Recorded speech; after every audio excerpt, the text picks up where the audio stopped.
जिनके एग्जाम अप्रैल अक्टूबर 2024-25 में होने वाले हैं, उन सभी स्टूडेंट्स के टीएमए आ चुके हैं और मैंने लगभग सभी टीएमए सॉल्व कर दिए हैं और अपलोड भी कर दिए हैं क्लास 10-12 के लिए। और कुछ टीएमए जो रह रहे हैं वो जल्द ही अपलोड कर दिए जाएंगे। जो स्टूडेंट्स क्लास 10th के हैं और क्लास 12th के हैं, उनके टीएमए के 20 मार्क्स के हैं। ये 20 मार्क्स उनके रिजल्ट में इंक्लूड होते हैं, जिनसे उनकी मार्क्स ऑफ परसेंटेज बढ़ जाती है। तो आप सभी स्टूडेंट इन सभी टीएमए को जल्दी से अपने प्रैक्टिकल के पेजेस में बना लीजिए। इस तरीके के प्रैक्टिकल के पेजेस आते हैं जो आपको इजीली किसी भी स्टेशनरी की शॉप से मिल जाते हैं।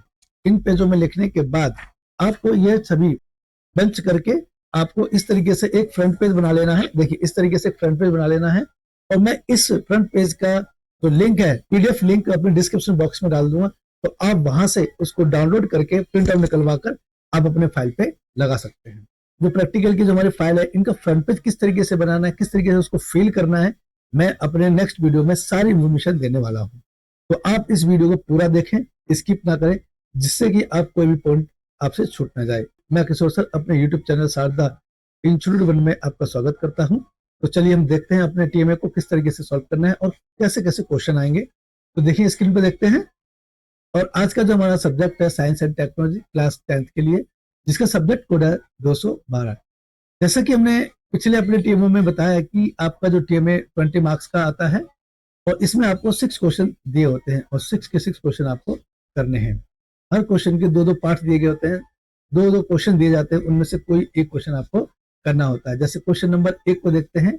निम्नलिखित में से किसी एक प्रश्न का उत्तर लगभग 40 से 60 शब्दों में दीजिए। और ये 2 मार्क्स का है। इनमें हमें 2 ऑप्शन दिए गए हैं, ऑप्शन ए और ऑप्शन बी। चलिए क्वेश्चन ए को देखते हैं। किसी वस्तु की गति का दूरी समय ग्राफ दिया गया है, ग्राफ के आधार पर निम्नलिखित प्रश्नों के उत्तर दीजिए। ये देखिए, इस तरीके से ग्राफ दे रखा है और इसी से ही हमें कुछ क्वेश्चन पूछे गए हैं जो इस प्रकार है। देखिए स्क्रीन पर। ए, निम्नलिखित समय विधि के दौरान वस्तु की औसत चाल ज्ञात करें। तो इनमें हमें औसत चाल निकालनी है, तो इनमें से कोई एक ऑप्शन इसका सही है। उसी प्रकार बी देख लेते हैं। उस समय अंतराल का उल्लेख कीजिए जिस दौरान वस्तु विराम अवस्था में होगी। इस तरीके से इनके कुछ क्वेश्चन पूछे जाएंगे और उसका हमें इसमें जवाब देना है। इसी का ऑप्शन बी भी दे रखा है। ये देखिए, इसके भी हमें कुछ पॉइंट्स दिए गए हैं, उनको हम डिस्कस कर लेते हैं। तो पहले क्वेश्चन देखते हैं। एक वस्तु का 49 मीटर ऊंचाई से गिराया जाता है, क्या हो सकता है? ठीक है, पॉइंट देखते हैं। पॉइंट ए, वस्तु द्वारा तय की गई दूरी। इसमें एक ऑप्शन दिया गया जमीन पर गिरने से पहले।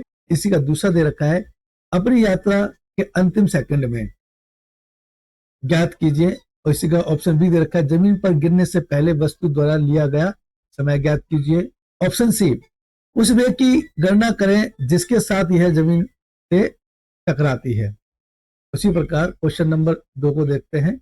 ये भी हमारे 40 से 60 शब्दों में करना है। ये भी हमारे 2 मार्क्स का है और इसमें भी ऑप्शन हमें ए और बी दे रखा है, तो इसमें से कोई एक आपको लेना है। देखिए इस तरीके से। और थर्ड क्वेश्चन देखते हैं। इसमें भी हमें 2 ऑप्शन दिए गए हैं, ऑप्शन ए और बी। इसमें से कोई एक ही क्वेश्चन आपको करना है और ये 3 क्वेश्चन हमारे 2 मार्क्स के हैं। क्वेश्चन नंबर 1, क्वेश्चन नंबर 2 और क्वेश्चन नंबर 3, जो कि हमारे 2 मार्क्स के हैं। और तीनों क्वेश्चन की जो वर्ड लिमिट है वो 40 से 60 शब्द की होती है। उसके बाद क्वेश्चन आता है 4 और 5, जो कि हमारे 4 मार्क्स के हैं और इनकी वर्ड लिमिट है 100 से लेकर 150 तक।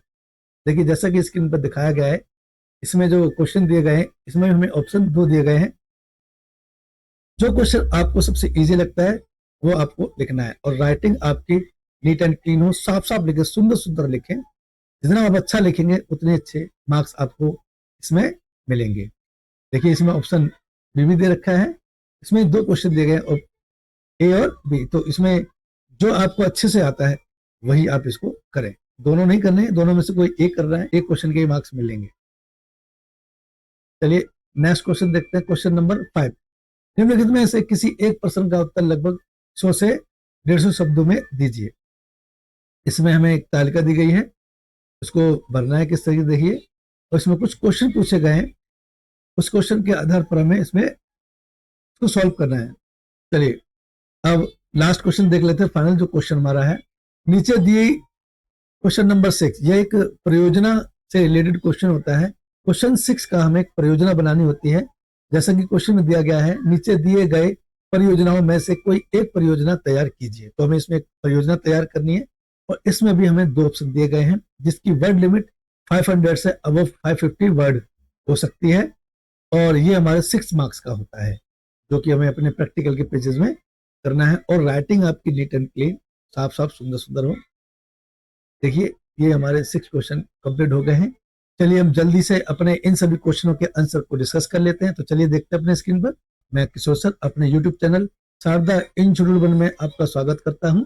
अगर आप मेरे इस वीडियो को पहली बार देख रहे हैं तो आप इसको लाइक, सब्सक्राइब, शेयर करें, बेल आइकन पर क्लिक जरूर करें, जिससे कि मेरे और भी मोस्ट इंपोर्टेंट जो क्वेश्चंस आंसर हैं, जो वीडियोस हैं, उनका नोटिफिकेशन आपको सबसे पहले मिल जाए। तो चलिए देखते हैं, सभी क्वेश्चनों को हम डिस्कस करते हैं।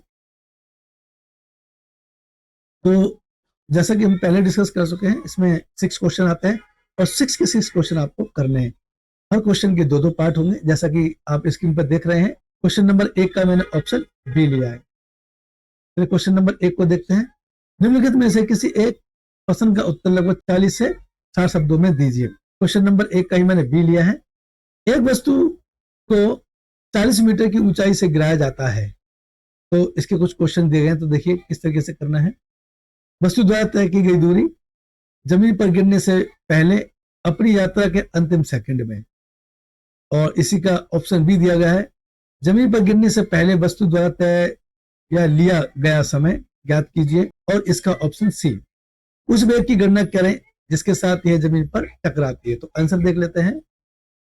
एक वस्तु को 49 मीटर की ऊंचाई से गिराया जाता है। यह हम गुरुत्वाकर्षण त्वरण जी 9.8 मीटर प्रति सेकंड 2 का प्रयोग करेंगे। वस्तु द्वारा तय की गई दूरी, ये ऑप्शन ए है। जमीन पर गिरने से पहले वस्तु ने 40 मीटर की दूरी तय की। अपनी यात्रा के अंतिम सेकंड में तय की गई दूरी, आखिर 1 सेकंड में तय की गई दूरी के लिए पहले 2.16 सेकंड में तय की गई दूरी निकाली जाएगी या निकालनी होगी। गणना सूत्र 81 is equal to 1/2 GTI 41 is equal to 2 multiply by 9.8 multiply by 2.61 multiply by 281 is equal to 4.9 multiply by 4.67 81 is equal to 22.88 metre.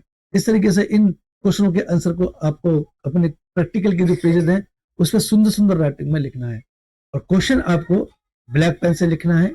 सुंदर सुंदर लिखे, अच्छा अच्छा लिखे, और आंसर को आपको ब्लू पेन से लिखना है। चलिए इसी का ऑप्शन बी देख लेते हैं। जमीन पर गिरने से पहले वस्तु द्वारा दिया गया समय, गणना सूत्र दिया गया है। ये देखिए, इस तरीके से आपको उसका गणना सूत्र लिख लेना है, सुंदर सुंदर साफ साफ लिखना है।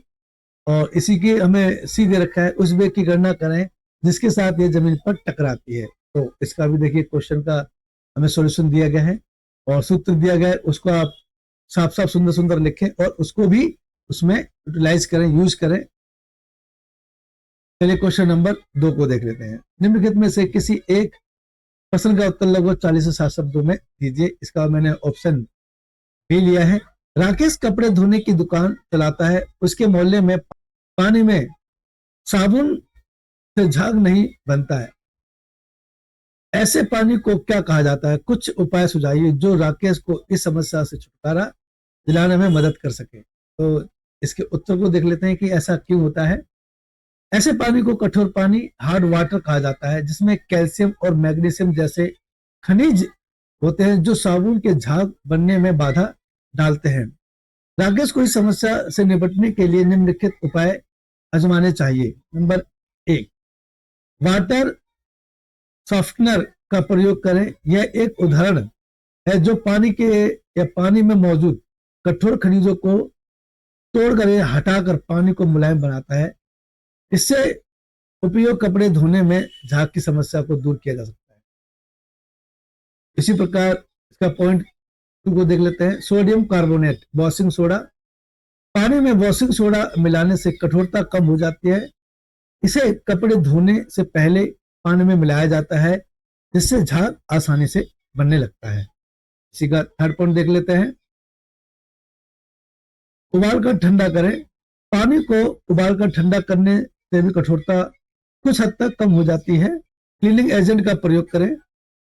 कुछ विशेष क्लीनिंग एजेंट्स होते हैं जो कठोर पानी को भी अच्छा झाग बना देते हैं, जो काफी हार्ड होते हैं। इसी का पॉइंट नंबर 5, आरओ या आरओ फिल्टर का प्रयोग करें।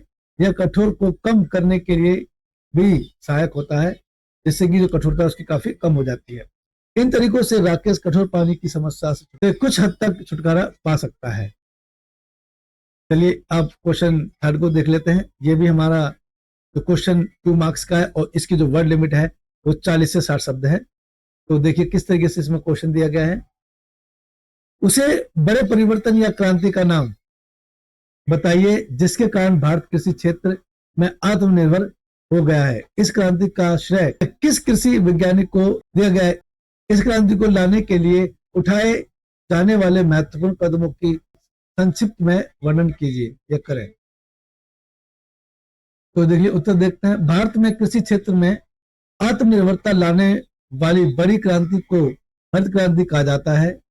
इसका श्रेय कृषि वैज्ञानिक डॉक्टर एम.एस. स्वामीनाथन को दिया जाता है। हरित क्रांति के अंतर्गत उन्नत बीजों का प्रयोग, सिंचाई की बेहतर व्यवस्था, रासायनिक खाद्यों और कीटनाशकों का प्रयोग और कृषि में आधुनिक तकनीकों का समावेश किया गया, जिससे फसल उत्पादन में काफी वृद्धि हुई है।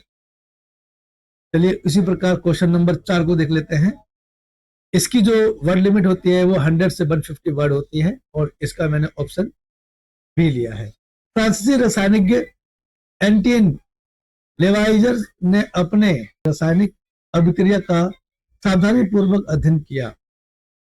एक प्रयोग में उन्होंने एक ऐसा पदार्थ लिया जो कमरे के तापमान पर तरल अवस्था में मौजूद रहने वाली एकमात्र धातु है और आमतौर पर अब एनालॉन थर्मामीटर में प्रयोग किया जाता है। फिर उन्होंने इस पदार्थ को हवा में भरे एक सीलबंद फ्लास्कर में कई दिनों तक गर्म किया। उन्होंने देखा कि एक नया लाल रंग का पदार्थ बन गया, में बनी हुई गैस का द्रव्यमान कम हो गया। तो चलिए इसको क्वेश्चन को देख लेते हैं। निम्नलिखित में से दो के नाम लिखें। इसका एक देख लेते हैं जो पॉइंट दे रखा है हमें। क्वेश्चन नंबर 1, वह पदार्थ जिसे सीलबंद फ्लास्कर में गर्म किया गया था, उसका नाम लिखें। लाल रंग का नया पदार्थ जो कई दिनों के बाद बना।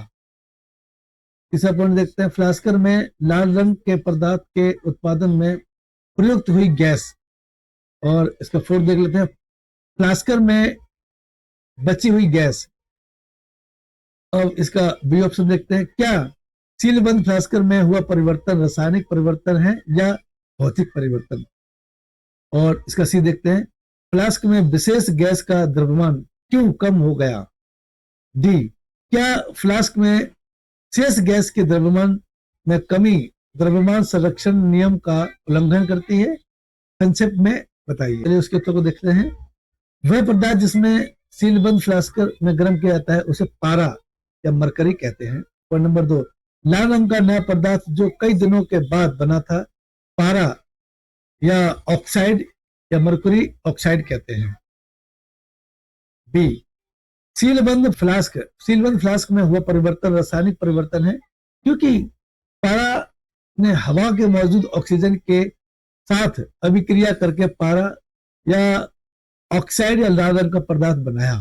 फ्लास्क में विशेष गैस का द्रव्यमान कम हो गया क्योंकि हवा में मौजूद ऑक्सीजन पारे के साथ अभिक्रिया करके पारा और सेकंड नंबर पे ऑक्साइड में बदल गई, जिससे गैस का द्रव्यमान घटा। डी ऑप्शन, नहीं, यह द्रव्यमान संरक्षण नियम का उल्लंघन नहीं कर सकता या नहीं करता। शेष गैस के द्रव्यमान में कमी इस वजह से है कि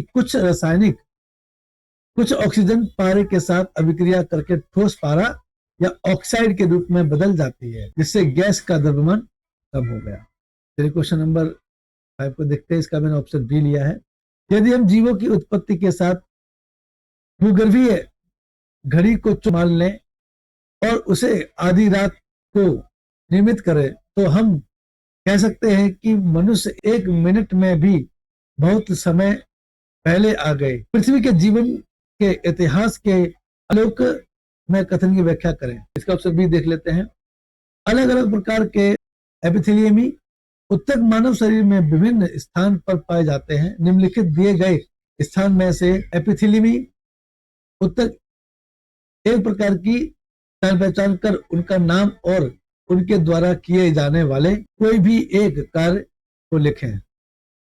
एपिथेलियमी उत्तक जो अमाशय और आंत की आंतरिक परत बनाता है। चलिए उत्तर को देख लेते हैं। कथन की व्याख्या। यह कथन पृथ्वी पर जीवन के अत्यंत लंबे इतिहास की तुलना में मनुष्य के अपेक्षाकृत हाल के आगमन को दर्शाता है। यदि हम पृथ्वी पर जीवन की शुरुआत को आधी रात माने तो मनुष्य का आगमन लगभग 24 घंटे के अंत के बहुत करीब होगा, यानी 1 मिनट से भी कम समय पहले। यह तुलना हमें यह समझाने में मदद करती है कि पृथ्वी पर जीवन अरबों वर्षों से मौजूद है और मनुष्य इस ग्रह पर एक अपेक्षाकृत नया जीव है। एपिथेलियमी उत्तक के प्रकार और कार्य बताइए। देखिए, और कार्य शरीर को बाहरी वातावरण से बचाना, आकर्षण से रक्षा करना और जलरोधी परत के रूप में कार्य करना। इसका पॉइंट सेकंड देखते हैं। अमाशय और आंत की आंतरिक परत सरल स्तंभाकार जो होता है, स्तंभ होता है, उस प्रकार का होता है। उपकला होती है और उसका कार्य दिखाया गया है। पाचन तंत्र में अवशोषण और श्राव में मदद करना। अपेक्षा में एपिथेलियमिक उत्तर शरीर के विभिन्न भागों में पाए जाते हैं और उनके कार्य अनेक स्थानों के अनुसार भिन्न होते हैं। त्वचा की बाहरी परत रक्षा का कार्य करती है, जबकि अमाशय यानी कि आपका जो पेट और आंत की आंतरिक परत पहचानने में मदद करती है। इस प्रकार से क्वेश्चन हमारा 5 कंप्लीट हो गया है और लास्ट क्वेश्चन है जो हम डिस्कस कर लेते हैं और ये हमारा 6 मार्क्स का होता है और इसकी जो वर्ड लिमिट है वो 500 से 550 वर्ड्स होती है। तो देखते हैं इसको। और जैसा कि हमने पिछली वीडियो में बताया है कि ये एक परियोजना से रिलेटेड क्वेश्चन होता है और इसमें हमें एक परियोजना बनानी होती है। देखते हैं क्वेश्चन क्या है। उन वाहनों के बारे में जानकारी एकत्र करें जो पारंपरिक जीवाश्म ईंधन से चलते हैं और उन वाहनों के बारे में जो बिजली विद्युत से चलते हैं। अपने निष्कर्ष की एक रिपोर्ट लिखें जिसमें 2 प्रकार के वाहनों का विस्तृत तुलनात्मक विश्लेषण शामिल होना चाहिए और दोनों प्रकार के वाहनों के फायदे, नुकसान, पर्यावरण पर प्रभाव, सीमाएं, चुनौतियां, भविष्य के दृष्टिकोण, सतत विकास आदि की तुलना कीजिए। साथ ही बताइए कि इलेक्ट्रिक वाहन विद्युत से चलने वाले वाहन जैसे क्रांतिकारी कदम साबित हो सकते हैं और जीवाश्म ईंधन पर निर्भरता की चुनौती का समाधान प्रदान कर सकते हैं। तो देखिए इसका उत्तर को हम देख लेते हैं। इसका आंसर भी काफी लेंथी होगा। आइए इसके उत्तर को हम डिस्कस कर लेते हैं। रिपोर्ट। पारंपरिक जीवाश्म ईंधन से चलने वाले वाहनों और विद्युत बिजली से चलने वाले वाहनों का तुलनात्मक विश्लेषण इस प्रकार है। परिचय। आज के समय में बढ़ती पर्यावरण संकट और ऊर्जा स्रोतों की कमी को देखते हुए ऊर्जा के क्षेत्र में महत्वपूर्ण बदलावों की आवश्यकता है। पारंपरिक जीवाश्म ईंधन पर आधारित वाहनों ने जहां सुविधाओं में वृद्धि की है, वहीं विद्युत से चलने वाले वाहनों, इलेक्ट्रॉनिक वाहन एक क्रांतिकारी विकल्प के रूप में उभर रहे हैं। दोनों प्रकार के वाहनों की तुलना करके हम उसके फायदे, नुकसान, पर्यावरण पर प्रभाव और अन्य कारकों का अध्ययन करेंगे। तो देखते हैं पॉइंट नंबर 1। जीवाश्म ईंधन से चलने वाले वाहन। पारंपरिक वाहन पेट्रोल, डीजल और गैस जैसे जीवाश्म ईंधन पर निर्भर होते हैं। यह वाहन दशकों से आम उपयोग में है और इसकी तकनीकी विकसित हो चुकी है। फायदे। लंबी दूरी तक यात्रा करने में सक्षम है। पेट्रोल और डीजल ईंधन का उपलब्धता आसान है। ऊर्जा घनत्व अधिक होने से बेहतर प्रदर्शन करते हैं। नुकसान। पर्यावरण को नुकसान पहुंचाने वाले प्रमुख कारणों में से एक है क्योंकि यह कार्बन डाइऑक्साइड, सल्फर डाइऑक्साइड जैसी हानिकारक गैसें छोड़ते हैं। जीवाश्म ईंधन सीमित मात्रा में उपलब्ध हैं और समय के साथ इनकी कमी बढ़ रही है। ध्वनि और वायु प्रदूषण का बड़ा स्रोत है, जिससे मानव स्वास्थ्य पर नकारात्मक प्रभाव पड़ता है। पर्यावरणीय प्रभाव, जीवाश्म ईंधन के जलने से भारी मात्रा में ग्रीन हाउस गैसें उत्पन्न होती हैं, जिससे वायुमंडल, पर्यावरण और वैश्विक तापमान में वृद्धि में योगदान हुआ है और काफी तापमान बढ़ रहा है। सीमाएं और चुनौतियां, ऊर्जा स्रोत की कमी, ईंधन में बढ़ती कीमतें, कड़े उत्सर्जन, मानव का पालन करना चुनौतीपूर्ण हो गया है। चलिए सेकंड में देखते हैं, विद्युत से चलने वाले वाहन, इलेक्ट्रॉनिक वाहन।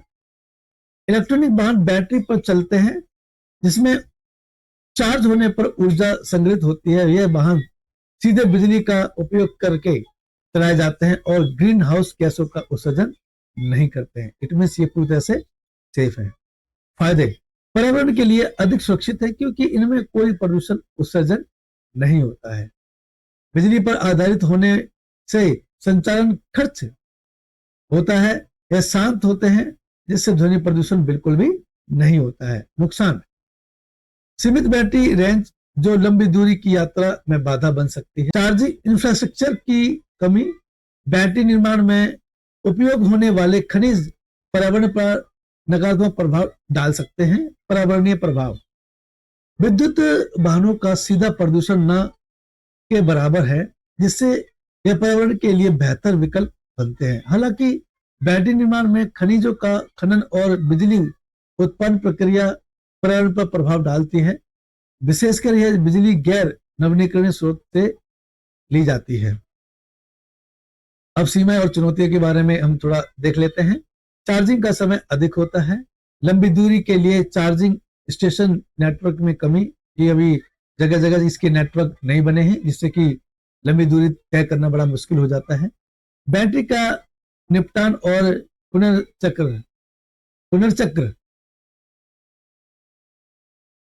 पुनर्करण एक चुनौती है। तुलनात्मक विश्लेषण, भविष्य का दृष्टिकोण और सतत विकास में योगदान। विद्युत वाहन एक महत्वपूर्ण क्रांतिकारी कदम साबित हो सकते हैं क्योंकि ये जीवाश्म ईंधन पर निर्भरता को कम कर सकते हैं और पर्यावरण संरक्षण में सहायक हो सकते हैं। सतत विकास के दृष्टिकोण से इलेक्ट्रिक वाहन वायु गुणवत्ता को सुधारने, ऊर्जा संसाधनों की बचत करने और भविष्य के लिए एक स्थिर परिवहन प्रणाली बनाने में सहायक हो सकते हैं। आइए इसके निष्कर्ष को देख लेते हैं। वर्तमान में इलेक्ट्रिक वाहनों की ओर बढ़ने की गति धीरे धीरे बढ़ रही है और इसकी क्षमताओं में सुधार हो रहा है। जीवाश्म ईंधन पर आधारित वाहनों की अपेक्षा इलेक्ट्रिक वाहन अधिक पर्यावरण अनुकूल, आर्थिक रूप से सस्ते और स्थायित्व की ओर ले जाने वाले हैं। अतः इलेक्ट्रॉनिक वाहनों को अपनाना न केवल ऊर्जा की सुरक्षा को बढ़ावा देना है, बल्कि पर्यावरणीय संकट को कम करने में सहायक होगा। इस तरीके से हमारे सभी क्वेश्चंस कंप्लीट हो गए हैं और आप जल्दी से अपने प्रैक्टिकल के जो पेजेस हैं इनको नोट डाउन कर लें। जैसा कि मैंने आपको पहले बताया कि आपकी राइटिंग नीट एंड क्लीन हो। सभी क्वेश्चनों को आपको ब्लैक पेन से करना है, सुंदर सुंदर करना है, अच्छा करना है और आंसर को आपको ब्लू पेन से करना है। अगर आपको मेरा वीडियो अच्छा लगा हो तो सब्सक्राइब, लाइक, शेयर करें और बेल आइकन पर क्लिक जरूर कर दें और अपने दोस्तों को भी शेयर करें, जिससे कि उनको भी इसका फायदा हो सके। तो चलिए जल्दी ही मिलते हैं अपने नेक्स्ट वीडियो में। तब तक के लिए टेक केयर, बाय बाय, जय भारत, जय हिंद।